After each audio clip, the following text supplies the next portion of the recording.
Describe him to me. And Muslims, look at the description of your Rasul. And for some, this would be the first time you hear what your Prophet looked like. I saw a man of striking appearance. ظاهر الوضاء أبلج الوجه, radiant face, حسن الخلق, beautifully created. لم تعبه الثجلة, his belly wasn't protruding. ولم تزر به السعلة, nor was his head disproportionate and small. وسيم قسيم, proportionate and delicate, finely made, a specimen of a creation. في عينيه دعج, in his eyes there was a contrast. The dark was immensely dark, the white was excessively white. وفي أشفاره وطف, and his eyelashes were long. وفي صوته صهل, and in his voice was a natural echo. وفي عنقه سطع, and his neck was elegantly long. وفي لحيته كثاثة, his beard was full and thick. أزج أقرن, his eyebrows were arched, but they were not joined, it was separated. In summit فعليه الوقار, when he was silent, dignity covered him. وإن تكلم سماه وعلاه البهاء, and when he spoke it was audible and clear, almost commanding and overtaking. أجمل الناس وأبهاهم من بعيد, from afar the most striking and outstanding in appearance. وأحسنهم وأجملهم من قريب, and when he came near, the best of them and the most handsome of them in closeness. حلو المنطق, such an exalted and sweet level of logic.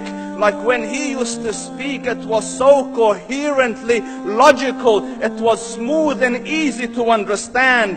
فصل لا نزر ولا هذر, he was to the point, not excessive, nor too short.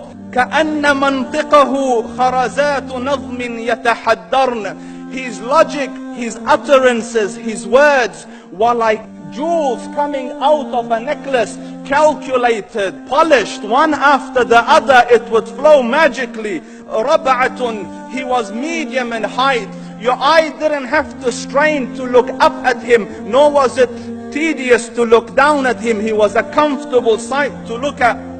له رفقاء يحفون به, he had friends, the people that were with him, they were working around him to try to serve and protect him.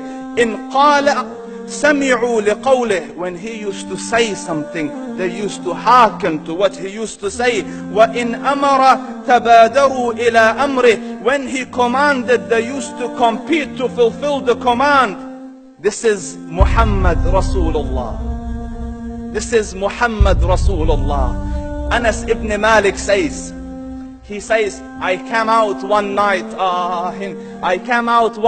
it was the full moon night.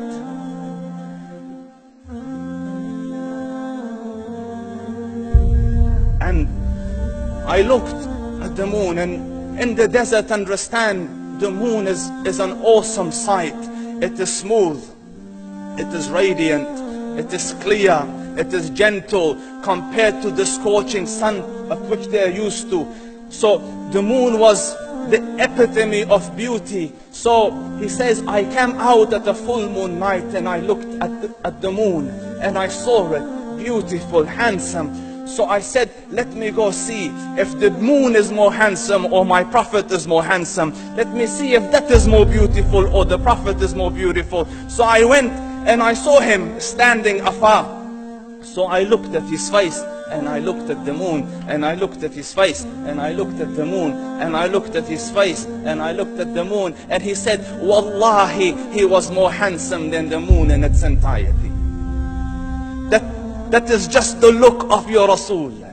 Aisha radiyallahu anha says, I was sewing with the needle. My needle dropped in the dark. I couldn't find it. I said, Ya Rasul, I can't find it. He moved his face close, and I swear, out of the radiance of his face, I found my needle. And the Prophet sallallahu alaihi wasallam was mind-bogglingly handsome. But his handsomeness was covered with waqar and jalal and hayba. The Sahaba say, when we used to sit at his feet, two feelings conflicting would come on the heart. The first one, you wanted to look at him. You wanted to behold the majesty of his face. And when you wanted to look up, shyness used to overtake you, so you used to look down. Amr ibn al-As says, I sat with him many times, but if you ask me to describe his face, I can't describe it. I wouldn't be able to look up to him ijlalan wa ta'zeeman. I couldn't look up at him. And that is why he didn't have the problems that Yusuf alayhi salam had. Because it was difficult to penetrate the awe and the splendor of the Rasul.